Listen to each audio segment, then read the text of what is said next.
This is the 1 p.m. bulletin in our special coverage of the state of corruption on this day that the Deputy Chief Justice of Kenya, thus Philomena Mwilu, has been taken to court in regard to corruption allegations. And the High Court has stopped the prosecution of the DCJ, thus Philomena Mwilu, and this case has now been pushed to the 9th of October. In his ruling, Justice Chacha Mwita said there are constitutional issues to be addressed in the petition, especially on grounds that the matter was a commercial matter and that there are questions whether it can lead to the arrest of a judge. The embattled Deputy Chief Justice in the petition filed at the High Court this morning argues that her alleged impropriety while handling Imperial Bank cases is purely a commercial transaction or set of transactions, I beg your pardon, that have been dealt with. Meanwhile, the criminal proceedings pending before the magistrate remain suspended until the 9th of October. And who has been following this case? Mel Miendo. She's been on the ground following the proceedings at Milimani Court. And Mel, you've listened to a lot of what is happening there. Maybe you can give us an update of what exactly has been said and what exactly should we expect in the next few minutes or so.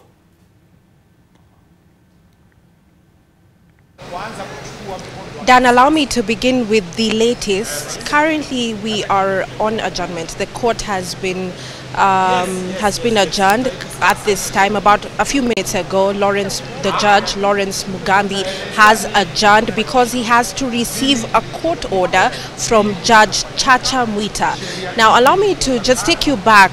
We have been bringing to you live the court proceedings from what we are seeing here at the Milimani Law Courts. Now, it was happening concurrently as Judge Lawrence Mugambi was hearing the state prosecution and the defense representing Lady Justice Philomena Mwilu. At the same time, Judge Chacha Mwita was listening to the petitioners representing Lady Justice Philomena as well.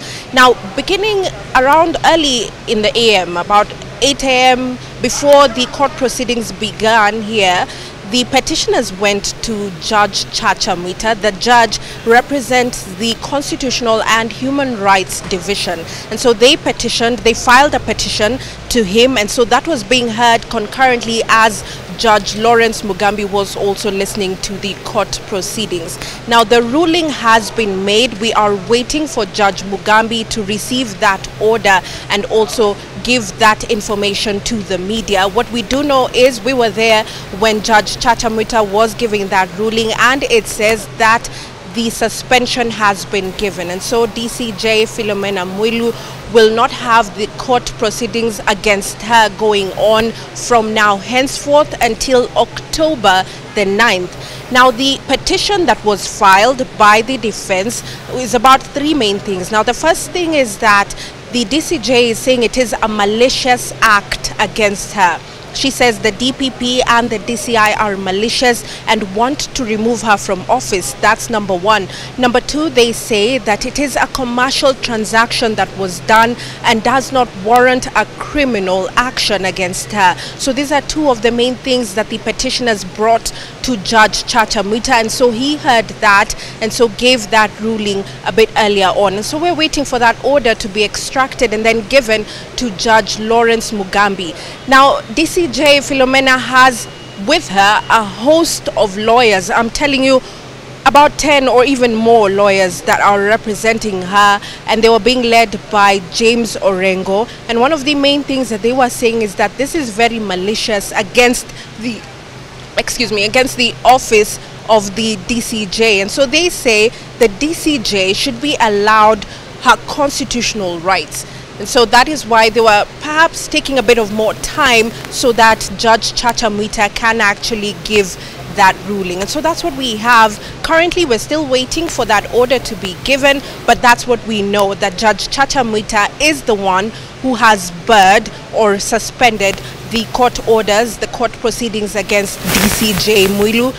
From now until October the 9th, those issues that have been petitioned should be heard, and then after that is when what the DPP charged against the DCJ will then be heard. Remember, yesterday we saw that entire drama from the Supreme Court all the way to the DCI, from the DCI headquarters back to the Milimani Law Courts, and that's where we are right now. And so remember, some of the charges, it's about 13 counts that the DCJ is facing, and the main three that the DPP had mentioned is number 1, abuse of office, number 2, theft, and also number 3, not taking her office seriously. And I think those are some of the 3 things, and especially with regards to the commercial transaction that they say now, because it's a commercial transaction with regards to the Imperial Bank, that it should not have been brought all the way to the court, and the DCJ should not have been taken to the DCI in the manner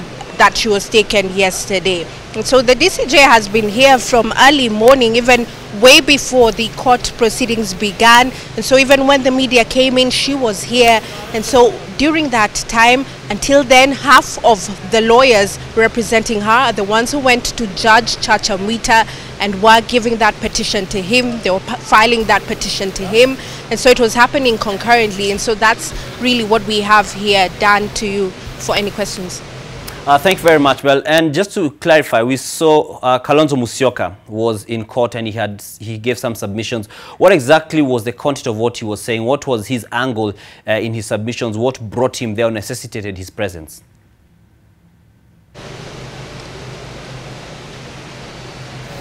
Dan, the petition was actually made yesterday. It was filed today morning.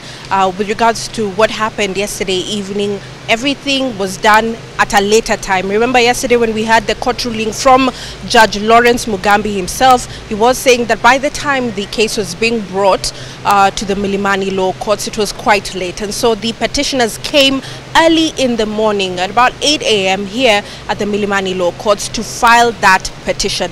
To answer your question about Kalonzo Musyoka, yes, we've seen him here, but very quiet. I mean, not necessarily saying anything or giving his point of view per se, but he has been here and for quite a number of time, especially during the entire court proceedings that we were showing live on NTV. And so Kalonzo Musyoka was here, notably also Mutula Kilonzo Jr., who is a lawyer that is perhaps also representing DCJ Philomena Mwilu. I told you there's a host of lawyers here, but also some of the leaders from different regions who perhaps are coming in support of the DCJ, saying that her office is being targeted, saying that the judiciary is being targeted as well. Many lawyers here coming in that support for the DCJ. Dan. Thank you very much, Mel Mendo, for giving us that brief from the Milimani Law Court, and we shall be linking up with the team on that side later on, even as we proceed with our coverage of the same and on NTV SASA as well. Now, the Chief Justice, David Maraga, has declined to be drawn into the controversy surrounding the arrest and arraignment of his deputy. In response to questions of whether he knew of the imminent arrest of his deputy, David Maraga confirmed that he was informed of the arrest yesterday, moments before Philomena Mwilu was taken into police custody and later to Milimani Law Courts. Maraga also declined to comment on the accusations leveled against Mwilu, stating that the matter is active in court. Maraga spoke after presiding over the swearing-in of 3 new National Gender and Equality Commission members, former Nyeri Woman Representative Priscilla Nyokabi, Joyce Mutinda, who is now the chairperson, and Dr. Mureithi Shomba. You want me to comment about what is in court? That's not right. We don't comment on matters that are in court. But were you informed for the arrest? Yeah. Had you been informed? Could you perhaps just tell us? Let's leave it there. Had you been informed? Sorry. No, just like this. Were you informed? The DPP says he had the courtesy to come and inform you before. He informed me? Yes. Yeah. That's all. He informed me, that's all. And was it yesterday or you knew the investigations before? The DPP informed me. Yes. So let's leave it at that. No, your deputy was being investigated. Leave it at that. In a situation like this, what is the important question? Because last week at the judges' colloquium, you gave her a responsibility of looking into the incidences at Kibera. That was barely a week ago, and these investigations have been going on for a while. At any one point, did you know that he was being investigated over the same issues that you are giving her responsibility for? But she has been discharging those responsibilities since she came to the office. Okay. Yeah, she has. Those are. She's the person who is been performing the position of the judiciary ombudsperson. Okay. Yeah. And don't you think? Now away from the coast, and it was a dark night in the Nairobi-Nakuru highway as 12 people died and 9 others were injured in an accident that occurred at Kimende along the Nairobi-Naivasha highway. The accident that involved an 18-seater matatu and a truck is one of the many accidents that have occurred recently, raising concern from the residents. Kimende residents rushed to the scene shortly after the 11 p.m. accident. Many here keen to rescue survivors in an area that is isolated and which has been the scene of accidents several times. Last week tumekuwa na ajali ingine hapa ya pickup, lakini watu hawakukufa, lakini tumeona ya leo imezidi. Sasa watu wa leo imegongwa kwa hali mbaya sana juu watu wote walikuwa wameletwa hapa mbele. Gari hiyo Nissan ilikuwa imeisha hapa mbele yote. At the scene, personal belongings were scattered. The owners either among the 12 who had succumbed or the 9 still battling for their lives. Sasa wakati tumefika hapa, kuna watu tumepata walikuwa wamejeruhiwa, lakini wameenda Kijambi, wamekibishwa huko Kijambi na gari ya polisi, na kuna ambulance zilikuwa zimekuja kutusaidia.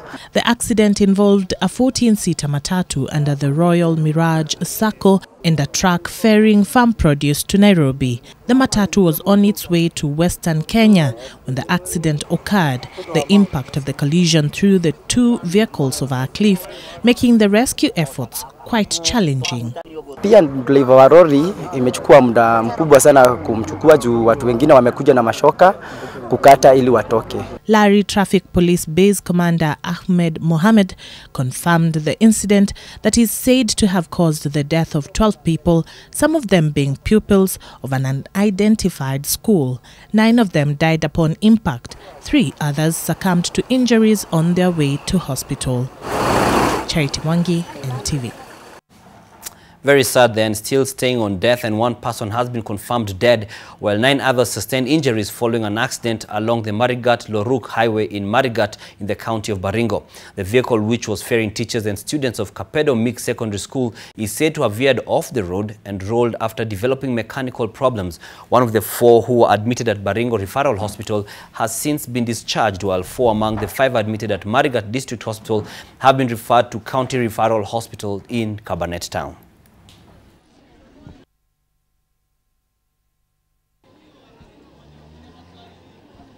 Gari ilikuwa imebeba watu wengi, karibu watu 18 kwa sababu ya ukosaji ya amani juu. Hiyo ndo tuliona, hiyo ndo gari watu wataenda nayo kwa sababu popote wakiona wataona ni gari ya serikali, ndo wataenda safe. We've made around 4 referrals which had fractures. 1 had a fracture humerus and 1 had fracture ulnar fibula.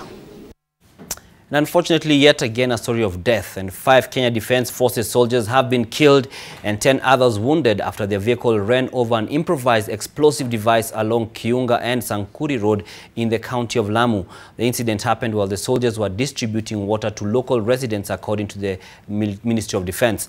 The region has been experiencing attacks in the past months carried out by Al-Shabaab terrorists who are operating in the vast Boni forest. The KDF is now appealing to the public to help security officers in the region to assist in weeding out terrorists in the area.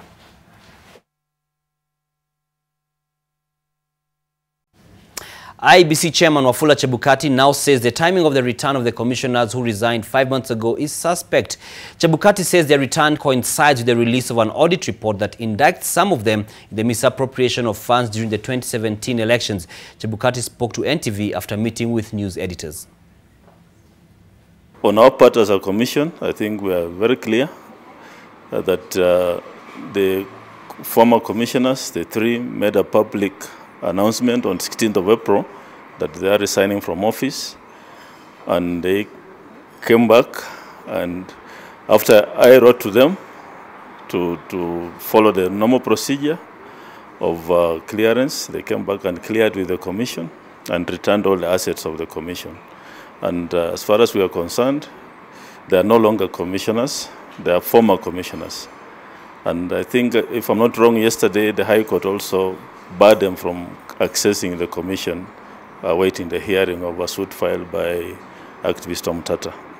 So I think that's the position as we are in, and that's all I can say about that. What of the provision that requires the president to declare the vacancy in their positions as the commission, and that did not happen?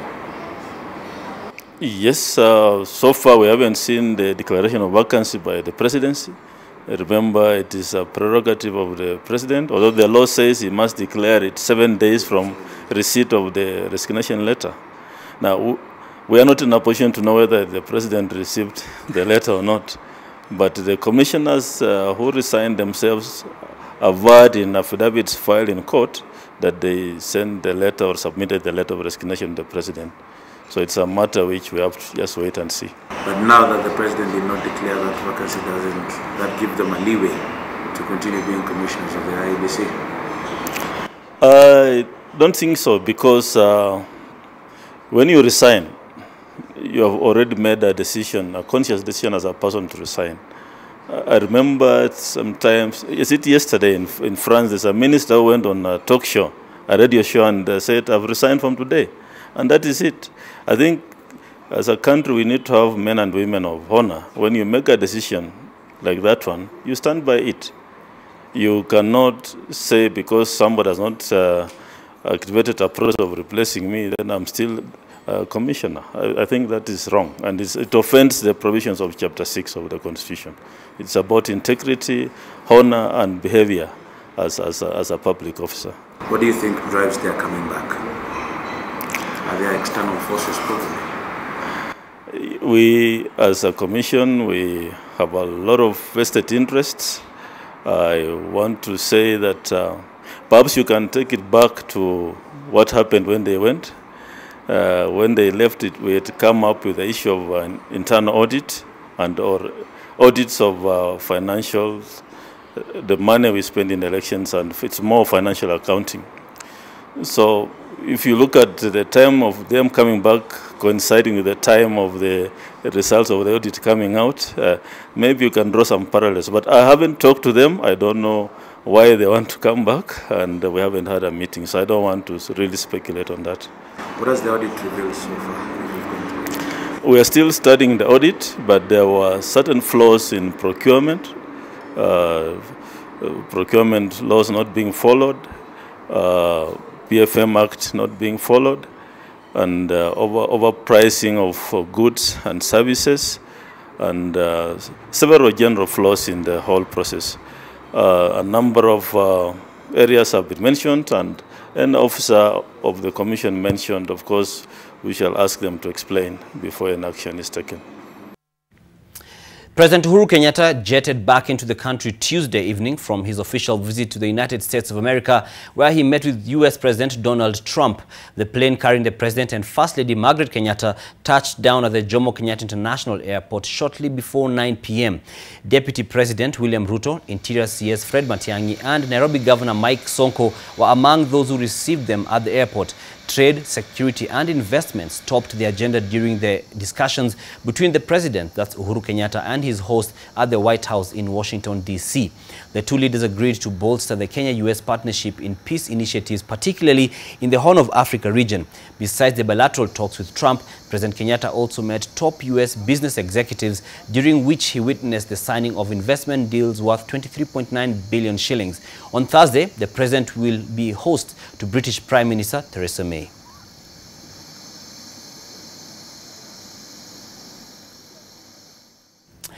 Nelly Mwende Kimotho, a Form 1 student at Kenya High, is missing. She reportedly went missing 3 days ago after she went shopping with two of her siblings and a friend at a supermarket in Runyenjes town.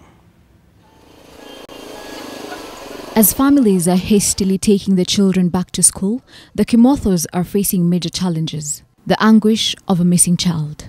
According to the uncle, Nelly Mwende Kimotho went shopping with two of her siblings and a friend. Upon returning home at around 6 p.m., she informed her siblings that she had forgotten to buy a mathematical set and had to go back to town to buy one.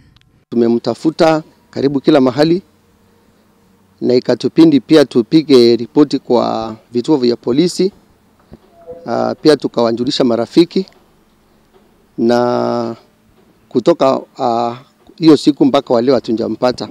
Nelly Mwende Kimotho was last seen wearing a black jacket, jeans, and had braided her hair. The family is appealing to anyone with information on her whereabouts. The family can be reached on 0722 645688 or report to the nearest police station. Helen Aura, NTV. We hope she's found safe and sound. Now, Esther Kareji is searching for her son, Wycliffe Milai, who disappeared early this month. The 2-year-old boy disappeared from a fast food eatery along Moya Avenue in Nairobi. The mother has visited children's homes and various police stations in search of her son. She is appealing to anyone with information about her son to contact either the Central or the Pangani police stations.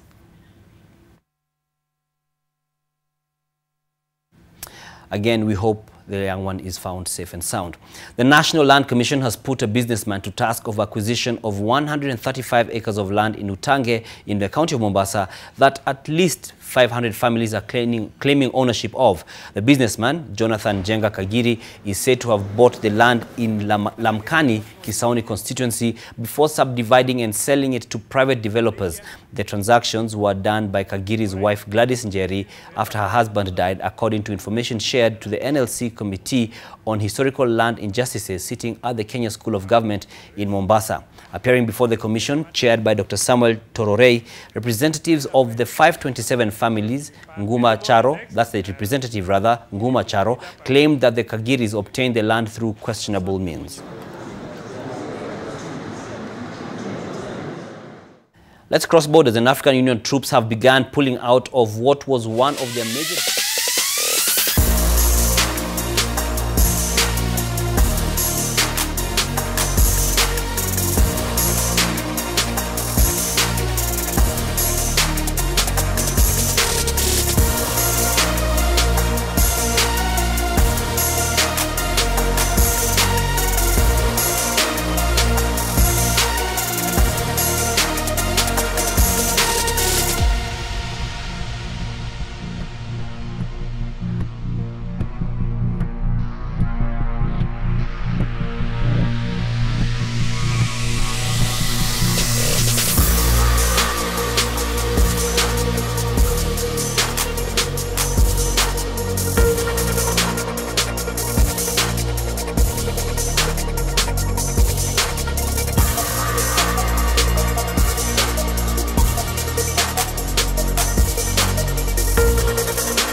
Yeah, it's been a bit tricky. Just to let you know what's been happening, Gore have had a backlog of fixtures and they've been playing a game virtually every 3 days, and it's really taken the toll. Although the good news for Gore is that they won the title over the weekend, the Kenya Premier League title. Now, of course, their next ambition is the continental one, and of course, it's crunch time for Kenya Premier League champions Gor Mahia as they play USM Algiers in a crucial CAF Confederations Cup final group stage match, and that's taking place at 4 p.m. Kenya time. Now, Group D is wide open with Gore, USM and Rayon Sport all in with a chance to make it to the lucrative knockout stage. Kogalo and USM are tied on 8 points after 5 matches, while Rayon are placed third with 6 points. A win or a draw will see the Kenyan champions sail through, as well as a loss by Rayon to Yanga. Kogalo held on for a goalless draw in the first meeting with USM and will be hoping to cause an upset in Algiers. However, USM Algiers are yet to suffer a home defeat in the CAF Confederations Cup since 2013.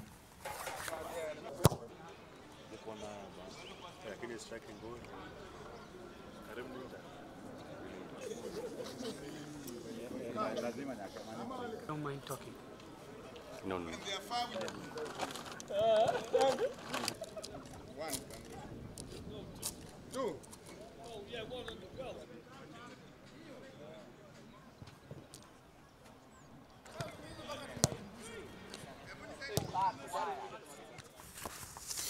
Now, the Kenya Premier League action resumes this afternoon with 5 matches lined up, including a double-header at the Kenyatta Stadium in Machakos as the relegation dogfight picks up. Bottom of the table, Thika United will take on Kariobangi Sharks, seeking to save themselves from imminent drop to the National Super League. Immediately thereafter, Wazito, who lies second from bottom, will face an AFC Leopards side looking to bounce back from its Mashemeji derby loss.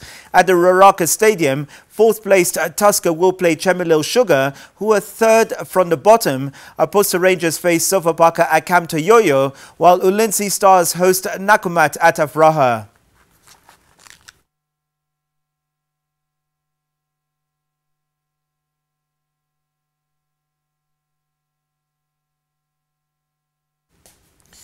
FIFA President Gianni Infantino met US President Donald Trump.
All right.